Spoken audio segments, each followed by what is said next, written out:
Aquí comienza Café Karlovich. Saludos, amigos del fútbol retro, del fútbol nostálgico, del fútbol vintage, en definitiva, del fútbol de ayer que tanto nos gusta recordar hoy. Saludos, Marco Rojo. ¿Qué tal, Tony? Y aquí comienza nuestra segunda parte de nuestra entrevista con Rubén Cano.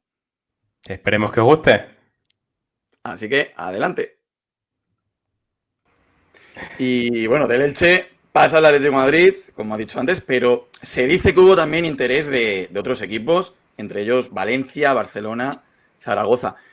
¿Hubo algún contacto directo con usted No, en para ese tratar? entonces, viste, los jugadores, nosotros no, Mm. es decir, nada, ni nos enteramos. Lo único que nos enteramos es lo que hablaba la prensa. Yo tengo recortes de periódicos en donde hay uno, no sé si es de Lazo o de Marca, que pone con un pie en Barcelona y con un pie en el Nou Camp. Mm. Una foto mía.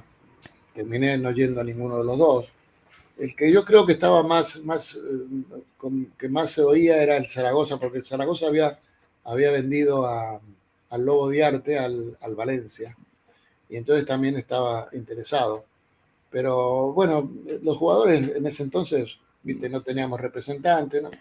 Se manejaban los clubes. Yo me acuerdo que yo era verano, y me dijeron no te vayas de vacaciones, quédate acá, que es decir, que hay equipos interesados. Y bueno, un día estaba en la playa, ahí en Alicante, una tarde, y viene el secretario técnico en ese momento del Elche, y me dice, Rubén, dale, vestite que nos vamos a Madrid, que te compró el Atlético. Y bueno, es decir, casi me enteré. Fui a casa a ponerme el traje y el avión a Madrid, ¿no? Así me enteré. Imagínate, es decir, llegar al Atlético de Madrid. Ayala, bueno, Heredia ya los conocía de Argentina, pero Leiviña, Pereira, Gárate, es decir, todo un equipo súper argentino, es decir, que fue el que se ve que el que se adelantó o el que concretó la compra. Bueno, llegar al Atlético de Madrid fue un sueño, porque es decir, los equipos no se manejan como en ese entonces se manejan los grandes, te ponen una persona de atención personal tuya, vamos a buscar departamento, vamos a hacer esto, te organizan todo.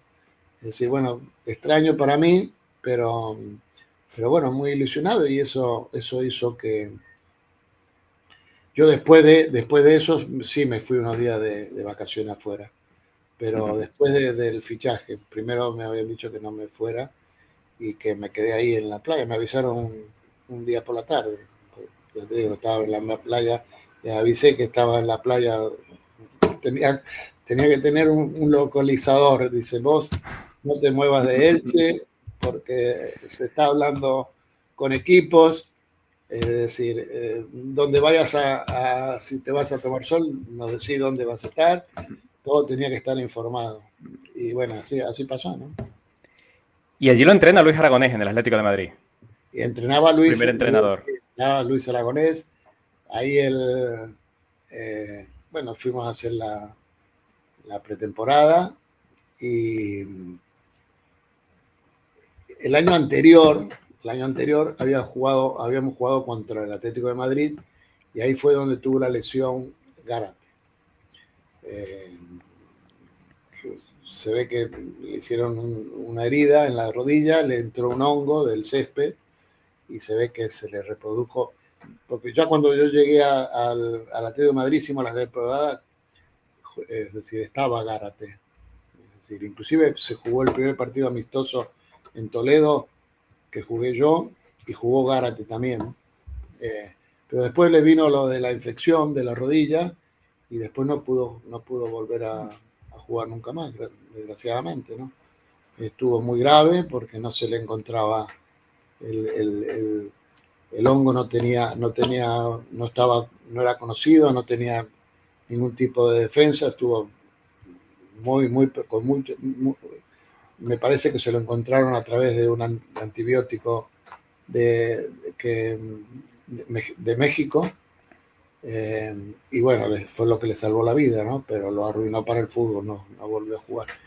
Y bueno, ahí me quedé yo, entonces ahí fue donde me tuve que adaptar de delantero, porque el Ratón Ayala, a pesar también de ser delantero, no era ese tipo de delantero, era un delantero que también jugaba por todos lados.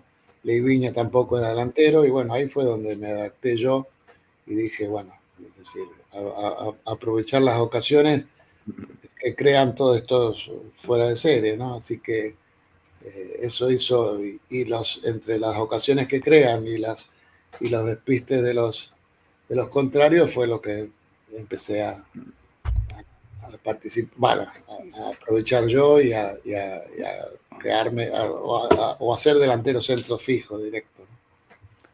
Bueno, marcó usted 20 goles en 25 partidos. Sí que aprovechó, que marcó 20 goles en 25 partidos. Sí, yo creo que ese año, no recuerdo los goles, la cantidad de goles que terminé. Sí recuerdo que el primer año, que nosotros habíamos sido campeones en el campo del Madrid, el penúltimo partido, y el último partido era en campo nuestro contra el Valencia. Nosotros ya campeones, el Valencia tampoco se jugaba nada porque, es decir, no eran las épocas en donde se jugaban la UEFA y eso, era el campeón nada más que intervenía, y entonces el Valencia no se jugaba ni el campeonato, ni se jugaba entrar en UEFA o descender. Y había una sola cosa en juego, que era el Pichichi, y yo iba igualado con Kempes.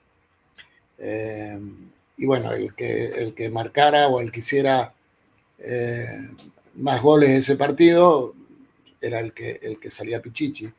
Era, es decir, la única es decir, interés que había era entre Kempes o yo, ¿no? La saqué mal yo porque Kempes hizo 2 goles y yo no hice ninguno. Y fue otra vez Kempes. Fue Pichichi Kempes, ¿no? Y todos los jugadores, todos los compañeros míos, imagínate, todo era, si había un córner lo tenía que tirar yo y ir a cabecearlo yo, todo yo, pero bueno, cosas del fútbol, no pude hacer ningún gol ese partido. Y perdimos. Bueno, pero ya éramos campeones, por lo menos. Pero ya éramos campeones, sí. Exacto. Luego, ese gran año que acabamos de citar, ¿le sirve usted para ser convocado por España? Cubala lo llama y debuta en la selección en abril del 77 contra el Steaua de Bucarest. ¿Recuerda usted ese partido? Perdón, contra la selección de Rumanía en el estadio del Steaua. ¿Recuerda usted ese partido? Sí, lo recuerdo. Es decir, cuando un jugador siempre tiene la ilusión de jugar un mundial. Ese año, el año siguiente se jugaba en Argentina. Es decir, yo todavía tenía la esperanza de poder jugar en Argentina. Recuerdo que en una oportunidad estuvo Menotti en España, y cuando a mí me citaron para jugar en la selección española, sabía que si jugaba en la selección española era despedirme a la posibilidad de jugar con Argentina. Y entonces le pregunté a Menotti si contaba conmigo. Me dijo, mira, cuento, pero yo de aquí a junio del año que viene no te puedo garantizar nada.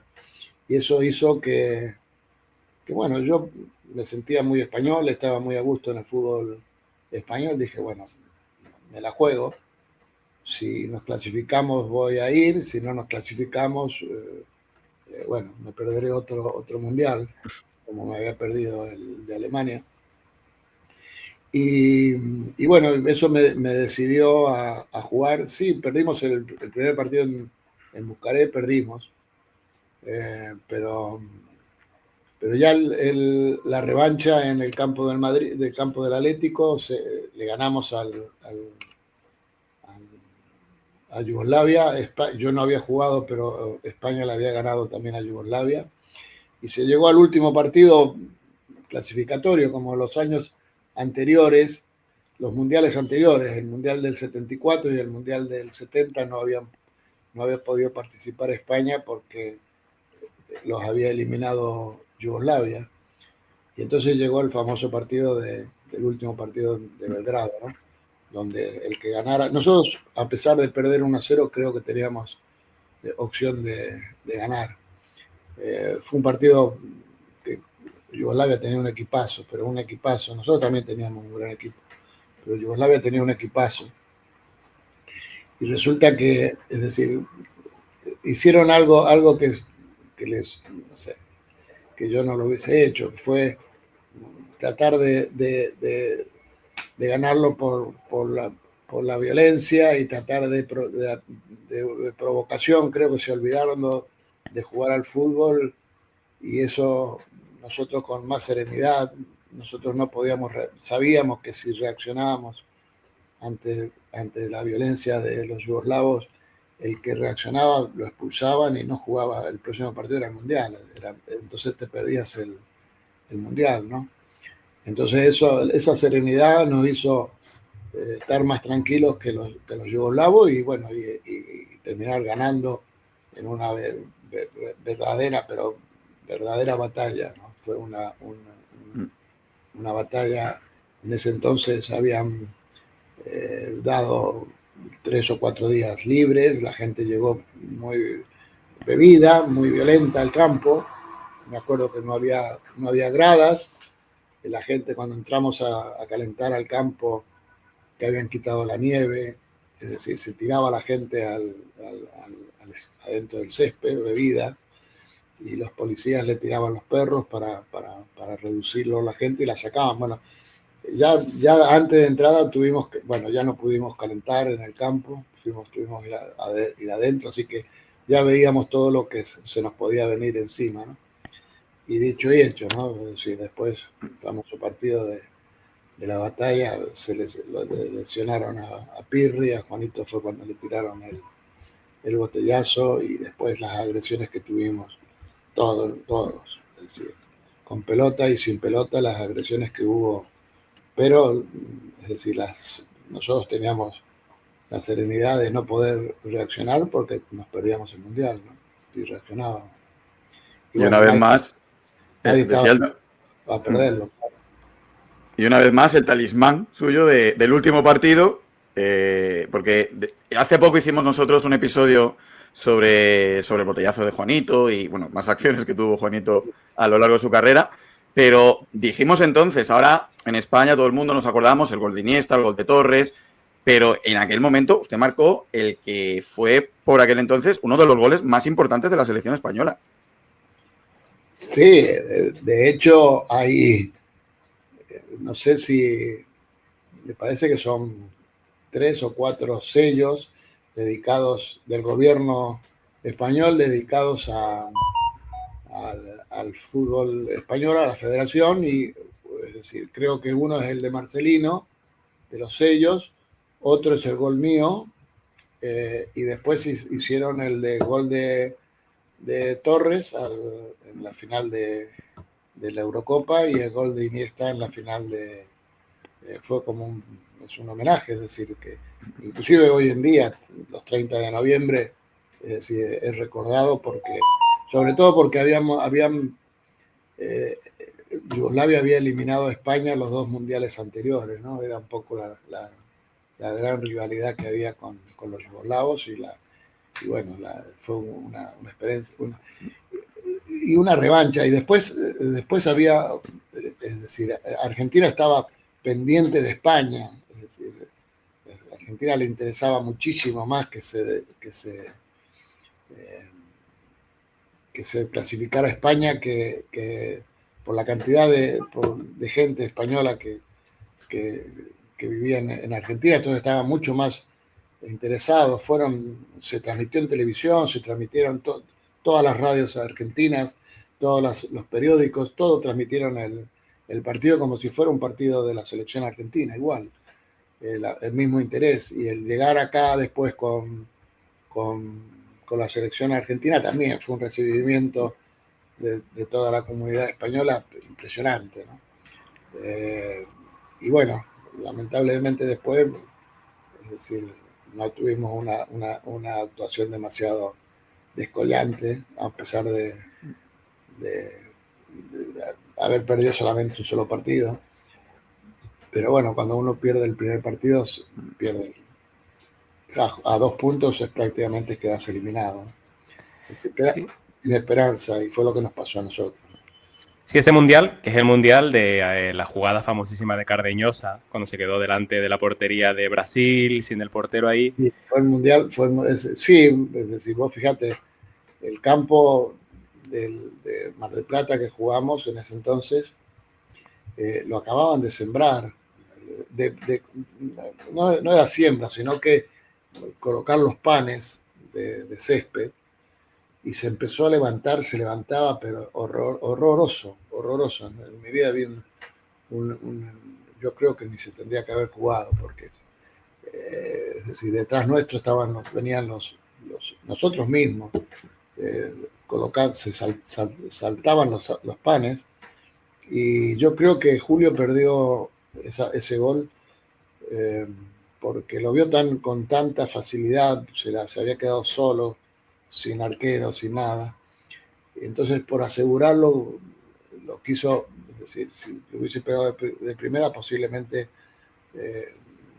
por el estado del terreno, quiso asegurarlo, y bueno, fue la pequeña décima de segundo que hizo que reaccionara el jugador brasilero y le tapara el gol, ¿no? Porque fue casi debajo de los palos. Si se hubiese ganado contra Brasil, listo, es decir, creo que ya estábamos clasificados, porque el último partido era contra Suecia, ¿no?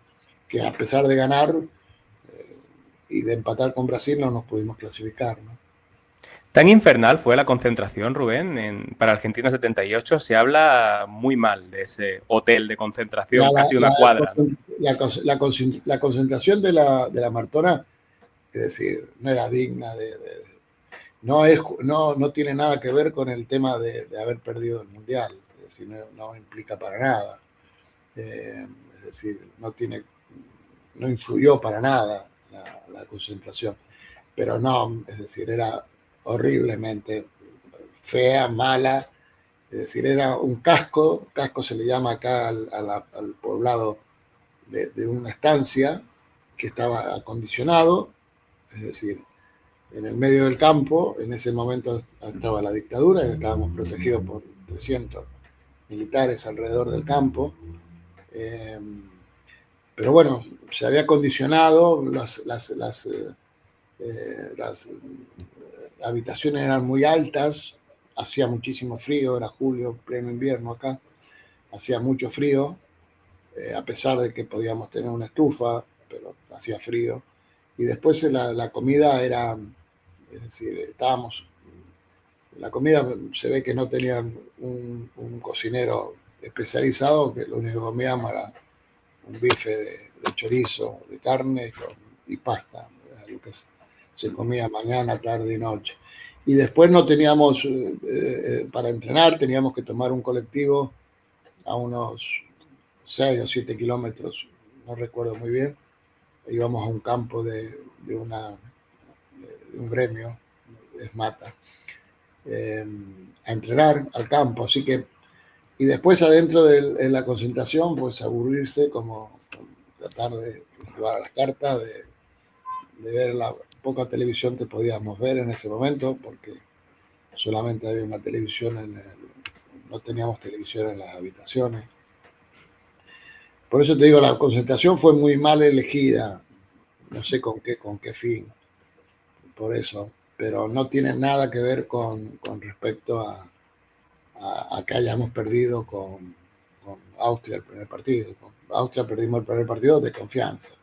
Creo que no sabíamos el gran equipo que tenía Austria. Creo que nos confiamos y nos metieron pronto 2 goles, y después, es decir, después ya nos resultó dificilísimo remontarlo, ¿no? Terminamos perdiendo 2-1, a pesar de que después surgieron los grandes jugadores que tenía Austria, sí, en general, ¿no?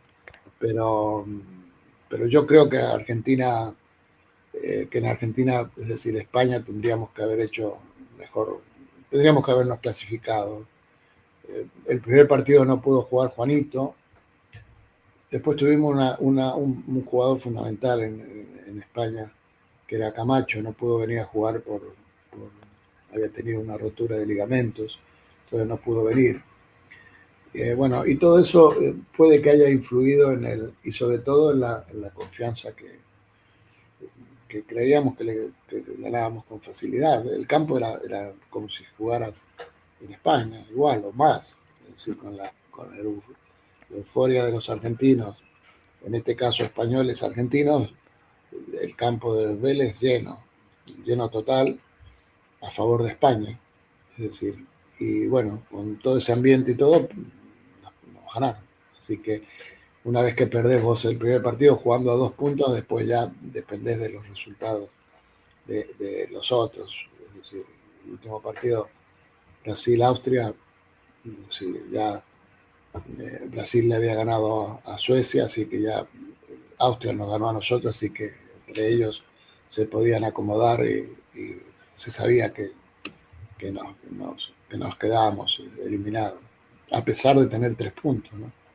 De haber perdido uno, de haber ganado uno, empatado el otro y perdido el otro, ¿no?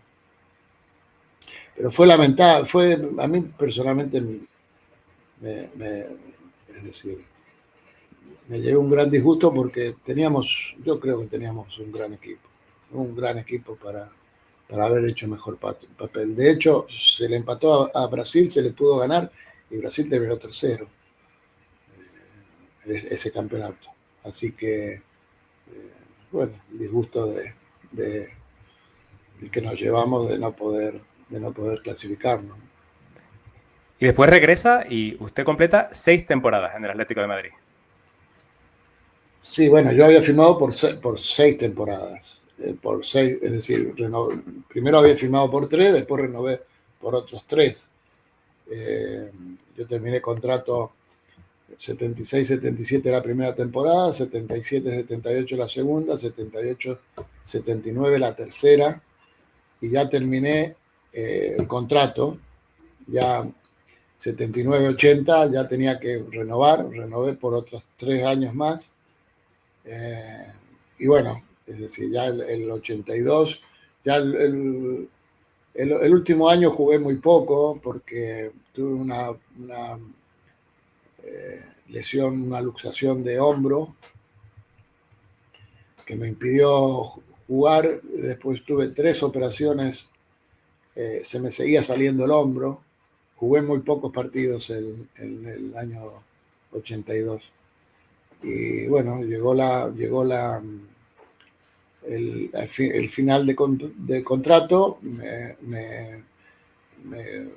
Yo tenía una ficha respetable en ese momento, siendo jugador de la selección, y me querían bajar me iban a renovar un año más, me pidieron renovar un año más, bajándome a la mitad de la ficha de lo que yo tenía. Quizás pueda que haya sido equivocación mía, yo no lo acepté, tuve una oferta muy importante de México, y entonces yo no lo acepté y me terminaron dando la carta de libertad, yo con la ilusión con la posibilidad de la oferta de México. Fue el año famoso de la devaluación tan grande del peso mexicano, entonces ya me llamaron y me dijeron que no podían pagarme lo que me habían ofrecido, y bueno, y entonces me quedé sin jugar. Habían cerrado el libro de pases en España y me quedé sin jugar medio año, hasta que se volvió a abrir en enero, ¿no? Estoy hablando del año 82. Vinimos a Argentina. Cuando llego de Argentina a las fiestas, cuando llego a España me llaman del Tenerife y me ofrecen el mismo dinero que ganaba yo en el Atlético, por medio año que quedaba. El Tenerife que tenía opciones de subir, estaba en segunda B en ese entonces. Bueno, eso me convenció y fui y lo tomé como ir a una isla al retiro definitivo, ¿no? yo conocía Tenerife de vista nada más, bueno, de visita, pero bueno, bueno, le digo a mi señora, vamos, vemos medio año, renové, fuimos a jugar medio año, subimos a segunda división, y bueno, después ya me quedé 2 años más, vinieron los problemas de pago, también tuve una lesión en Tenerife, me rompieron los ligamentos, así que ya definitivamente me retiré en Tenerife, ya me había con la idea de retirarme definitivo. Me volví a Madrid, que es donde yo tenía el piso todavía, y estaba Héctor Núñez, que había sido entrenador del Atlético, estando yo en el Atlético, un uruguayo, estaba de entrenador del Rayo Vallecano, y me dijo, Rubén, mira, yo vengo con la lesión del hombro, es decir, vengo con la lesión aunque del ligamento ya estaba recuperado, se me seguía saliendo el hombro. Bueno, jugaba un tiempo, bueno, firmé por el Rayo Vallecano, y bueno, no podía jugar, jugué un par de partidos, porque se me salía el hombro, ya te digo, yo llevaba 2 operaciones, me volvieron a operar ahí en el Rayo y se me volvió a salir, así que no sé, ahí fue donde decidí yo, porque era entrar y salir, se me salía. Y entonces ahí fue donde decidí rescindir el contrato de mutuo acuerdo con el Rayo y retirarme, ¿no? Fue justo el momento en donde, fue el año 87, fue justo en el momento en donde Jesús Gil intenta entrar a la presidencia del Atlético. Yo tenía cierta relación con él, no amistad, pero cierta relación, porque habíamos hecho un año la pretemporada en Los Ángeles de San Rafael. Nos había vendido a nosotros nos dio como una especie de promoción, un chalet, un terreno para que edificáramos un chalet, y al año, si lo queríamos, seguíamos, y si no, él te daba lo que habías pagado más 1 millón de pesetas en ese momento, y se quedaba él bueno, fue una especie de publicidad que hizo fuimos 4 jugadores del Atlético los que aceptamos, más el Ricky Ibáñez, 5. Y bueno, a raíz de eso había quedado yo con que al final al chalet nunca fui, es decir, lo hice, lo construimos y todo, nunca lo visité. Eso hizo que tuviera una cierta relación, y bueno, me llamó para ver si quería ayudarlo en la campaña del Atlético, y bueno, ahí fue donde decidí que sí, que lo iba a ayudar. Yo quería, así como si me hubiese llamado otro, no sé. Me llamó Jesús, yo lo tenía amistad, y bueno, ahí fue donde se hizo la campaña y donde revolucionó todo. Y ahí entra en la dirección deportiva, ¿no? Claro, es decir, no estaba pactado lo de la dirección deportiva. Es decir, sí estaba pactado, es decir, sí, por ejemplo, él me decía, vamos a comprar jugadores. Yo le decía, pero ¿cómo vas a comprar jugadores si no sos presidente? ¿Cómo vas a hacer? Vos déjame a mí. Y entonces yo tenía una amistad, una relación con la Secretaría Técnica del Atlético, y pregunté qué jugadores estaban siguiendo, porque a los jugadores hay que seguirlos varios partidos, estudiar en qué ambiente se mueven. Cuando un club compra un jugador, lo compra de esa forma. Y entonces me dijeron que a Eusebio y a Juan Carlos lo tenían en vista, y que la opción que tenían era comprarlo. Bueno, entonces él dice, vamos a comprarlo. Digo, pero ¿cómo lo vas a comprar si no sos presidente todavía? ¿Qué hace? Dice, vos déjame a mí. Y fuimos, me acuerdo, él le daba un dinero adelantado al presidente del Valladolid por los jugadores, como una reserva. Y si era presidente, es decir, pagaba el resto. Y así fuimos armando el equipo. Bueno, fueron los 2 primeros jugadores que se compraron y después vino el boom de Futre, ¿no? Que también lo hizo de esa forma. Pero bueno, eso ya corrió por cuenta de él. Es decir, Futre había sido elegido mejor jugador de Europa y entonces es decir, él se largó a esa aventura, ¿no? Dar un dinero, si no era presidente lo perdía y si era presidente pues daba el resto y así se trajo. Y fue el boom, fue lo que lo hizo ganar. Yo recuerdo que de los presidentes era el que menos posibilidades, creo que era el que menos posibilidades tenía. Estaba, parece que Campano, no recuerdo qué otros más, eran 3 o 4. Y eso hizo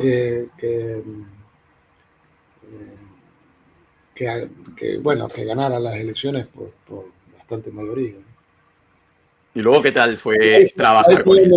Ahí fue donde me dijo, bueno, vos vas a estar conmigo, me vas a asesorar, y ahí fue donde empezamos a buscar jugadores, a contratarlos, los jugadores que fue donde se trajo a Goicoechea, donde se trajo a, a López Ufarte, me acuerdo, Juan Carlos y Eusebio ya estaban comprados, es decir, así que bueno, y ahí fue donde me ofreció el puesto y ahí fue donde me quedé, ¿no? Con todos, a veces con disgusto, con broncas, sin broncas, pero bueno, ahí fue donde empecé a ver cómo era el fútbol de afuera, ¿no? Porque antes lo veía de adentro y ahora cómo era en sí el fútbol de afuera, ¿no? Pero después el trato con los entrenadores y todo lo tenía él, yo era un poco el intermediario, pero después el tema también de los fichajes, lo mismo la misma, es decir, siempre se reflejaban como que yo era el que, tanto en lo bueno como en lo malo.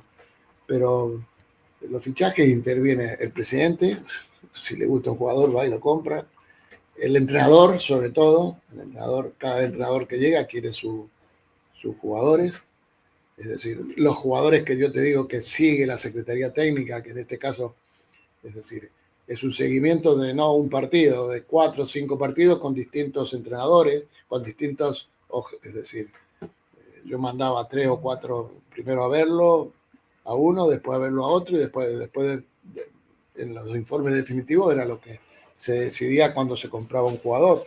Me refiero a casos de, no sé, Manolo, Orejuela, es decir, todos esos jugadores fueron, es decir, Vizcaíno, todos esos jugadores fueron, es decir, seguidos por la Secretaría Técnica. Saber también el ambiente, cómo son, que no sean problemáticos y esas cosas. Y después influyen lo de los entrenadores, ¿no? Cada entrenador quiere traer a sus jugadores.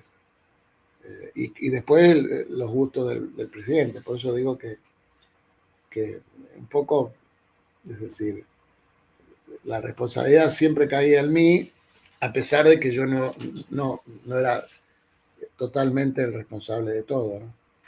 Después, es decir, después tratar con una persona como Gil no era difícil, porque Gil no le hacía caso a nadie. Es decir, decían que yo lo aconsejaba, pero no lo aconsejaba en nada. Yo lo podía aconsejar, pero a mí era como si vas vos a aconsejarlo a él. Y te tomaba para otro lado. Eso hizo que 2 o 3 veces me fuera del club y 2 o 3 veces volviera al club. Porque me fui del club 2 o 3 veces y después me llamaba. Un tipo muy, muy, muy especial. No sé, te llamaba a las 4 de la mañana y me decía, ¿qué estás durmiendo? Digo, no, ¿qué voy a estar haciendo? No, porque resulta que estoy pensando esto. Bueno, está bien. por eso te digo, y después, si no me gusta, chao, listo. No tenés posibilidades no tenés ninguna posibilidad de decir, mirá, no sé cuándo, me acuerdo el caso de Arteche. Yo lo tenía de compañero, lo había tenido de compañero y era para mí un figura y además un atlético y un tipo espectacular, que yo, se pelearon un día, sentí unos gritos ahí no sé por qué, no recuerdo ni por qué se pelearon. Me parece que por aumento de la ficha, de haber sido. Bueno, ahí. Entonces no podés intervenir, ante esos casos era imposible intervenir ante esta persona, ¿no? Con el mismo Alemão. Recuerdo que Alemão se enteró. Creó un poco de discordia en los jugadores así de renombre cuando se empezó a circular lo que ganaba Futre, ¿no? Pero había que considerar que Futre era el bota de oro de Europa, ¿no?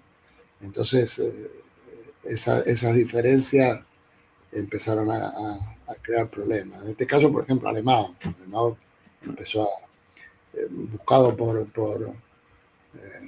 el Nápoles de Maradona, empezó a presionar, que quería ganar lo mismo que Pablo, y bueno, todas esas discusiones personalmente las llevaba él, ¿no? Yo nunca intervine en temas de dinero, nunca intervine con ninguno, ¿no?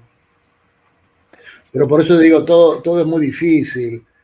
Es decir, había en los campos de fútbol, no teníamos campo de entrenamiento.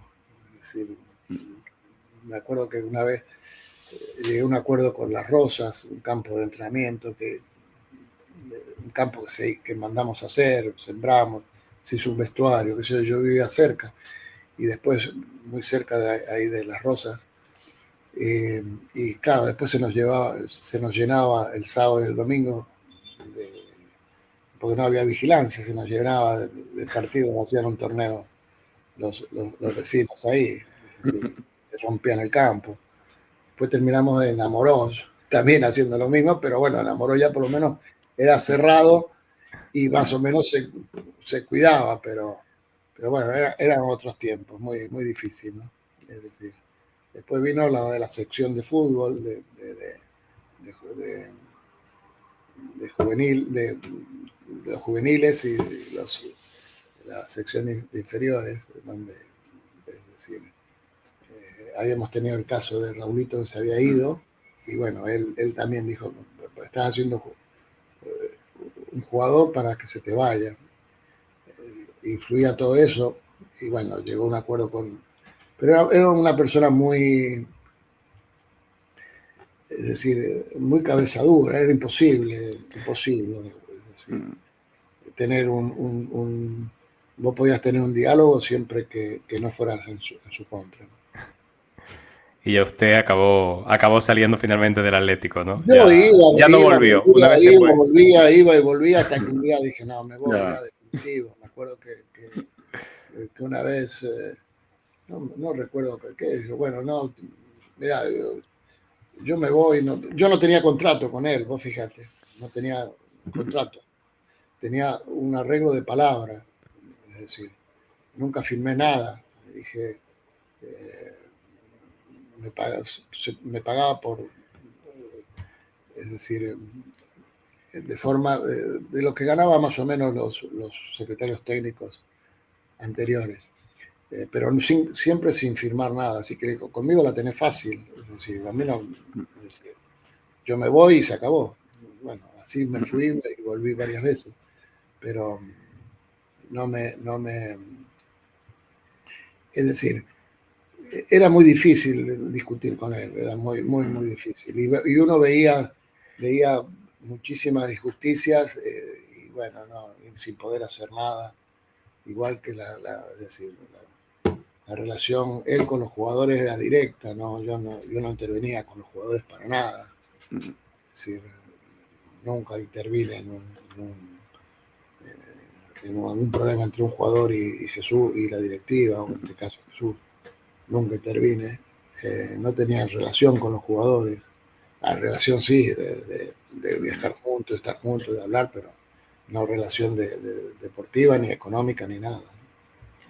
Difícil, terminé mal, terminé mal yo, cansado, y bueno, me dediqué a hacer como tenía conocimiento y amistad con casi todas las directivas y casi todas los secretarios técnicos, los entrenadores a raíz del Atlético de Madrid. Bueno, pues me dediqué a hacer como una intermediación.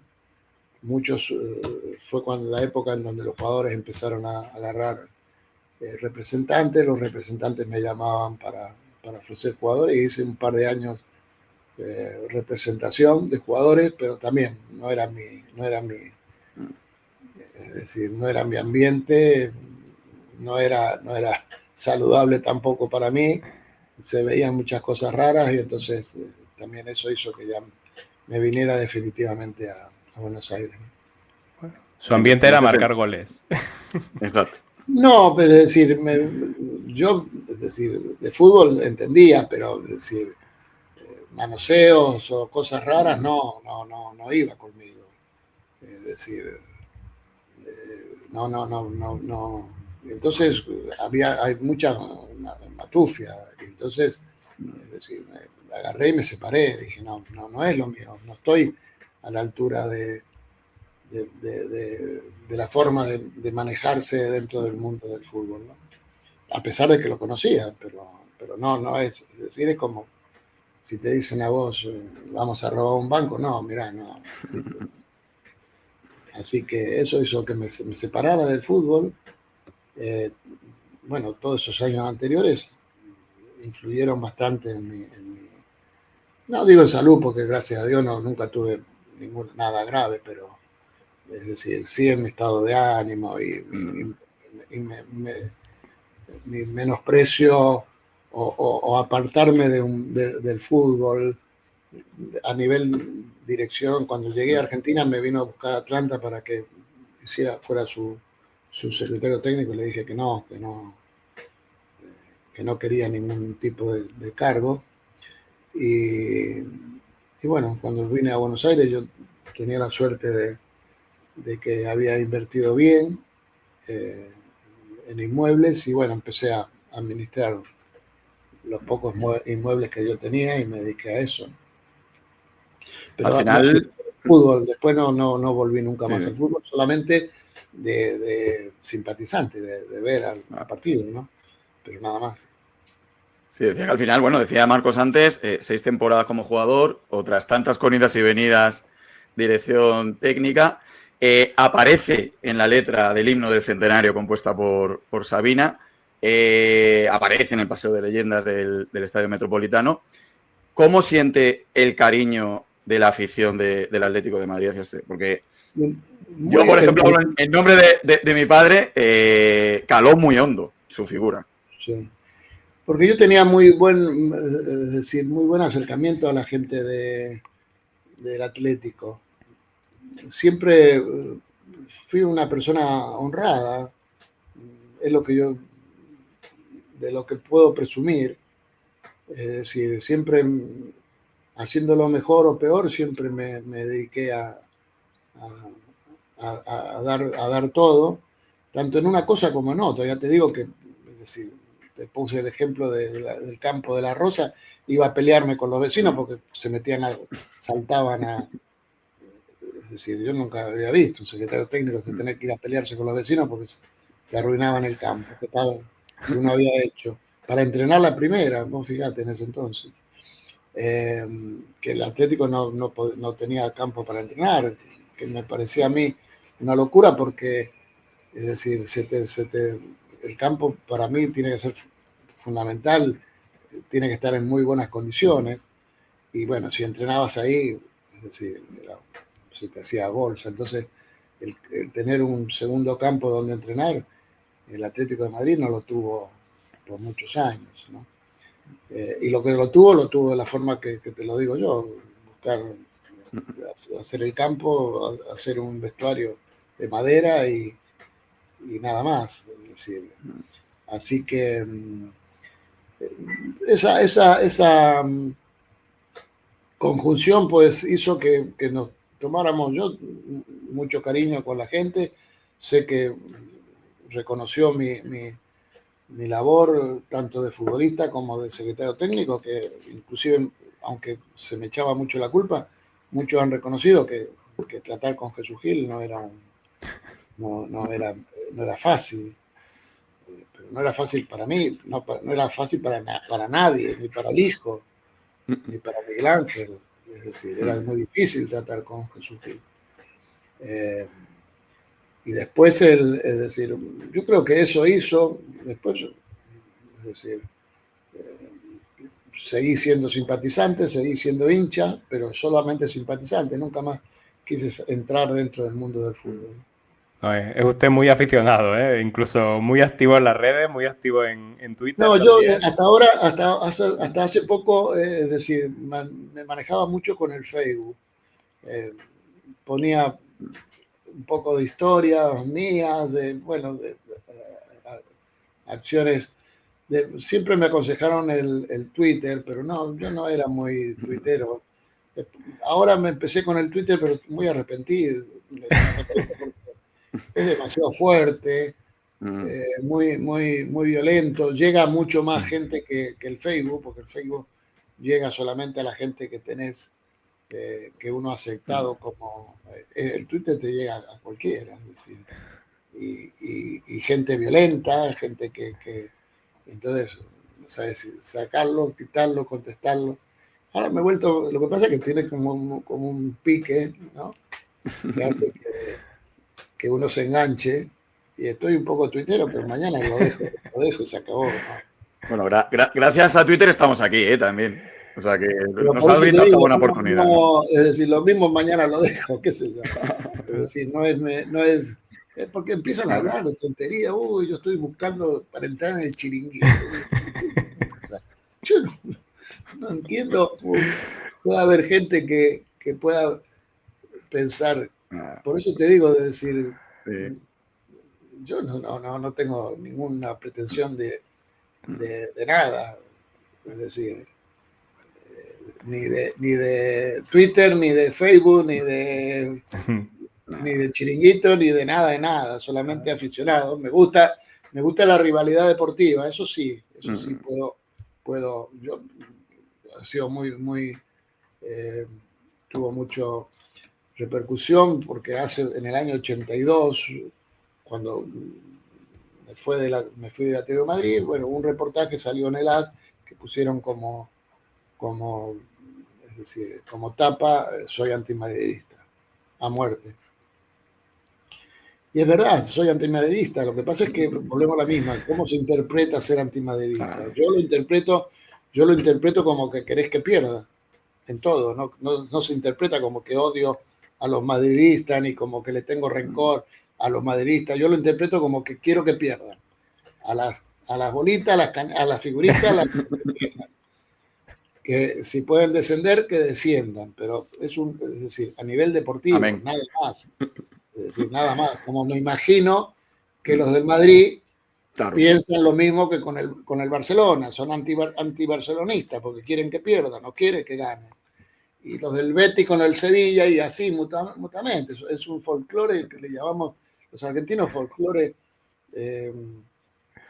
deportivo. Es decir, acá en Argentina es sabido que las barras se cantan, una le canta a la otra y la otra le responde a la barra y así están continuamente. Después las policías lo tienen que separar porque después se hacen escándalos. Pero en el campo, es decir, en el campo están separados y se cantan, es decir, canciones de rivalidad, ¿no? Sí, al final es rivalidad deportiva, ¿no? Es fútbol. Sin eso, sí, pero sin después están picante. los, no quiero decir ultra porque se va a tomar. Pues sí, después están los barra bravas acá en Argentina, que es otra cosa, ¿no? Es decir, los barra bravas ya se busca ya más es un tema que se ha metido. Antes no era así, antes existían las barra bravas, pero no. Ahora ya manejan más la parte económica y entonces ya es más difícil, más brava, manejan los estacionamientos, manejan todo, es decir. Así que eso ya es otra cosa. Yo me refiero a la parte Sí, la parte deportiva y que le da un poquito de picante, ¿no? A cada fin de semana. De cargar al contrario. Sí. Es decir, eso es lo que yo a lo que yo me refiero, que me encanta. Es decir, igual que me carguen a mí. Es decir, yo me acuerdo que a mí me decían indio fuera en los campos de fútbol. A mí no me perjudicaba para nada, al contrario, creo que me animaba más todavía. Pero bueno, volvemos a la misma, eso es para hacerte descentrar, para que estés más pendiente de lo que te gritan, que del juego. Eso lo entiendo como rivalidad deportiva, pero no, es decir, sin ofensas o sin peleas, sin violencia. ¿Va? Exacto. Pues Rubén, muchísimas gracias porque nos ha dado un viaje por el fútbol de los 70, de los 80, de los 90, desde la dirección deportiva, desde un césped patatal en sus inicios argentinos, pasando por Mundial, por el infierno Yugoslavia. Hemos tenido un viaje alucinante. Muchísimas gracias de verdad, en nombre de Marcos y mío. Y muchísimas gracias encima por hacerlo, como he dicho al principio, encima el día de su cumpleaños. De verdad, ha sido una auténtica gozada para nosotros. Muchísimas gracias. Y para mí es, lógicamente, estar en contacto con la gente del Atleti a través de ustedes. Es un orgullo y un placer. Muchísimas gracias, Rubén. De verdad, un auténtico orgullo haberle tenido en el programa. No sabe lo contentos que estamos y lo agradecidos también. Igualmente, muchísimas gracias a ustedes. Y saludo especial a toda la gente de la Atleti, ¿no? A tope. Y con mucha esperanza, que este año yo le tengo al equipo. Sí. Esperemos dar suerte de cara al sábado. No, el sábado. Y tiene que ser sábado aquí también. 4 minutos. Y recuerden que esta noche juega el Trinche. Muchas gracias.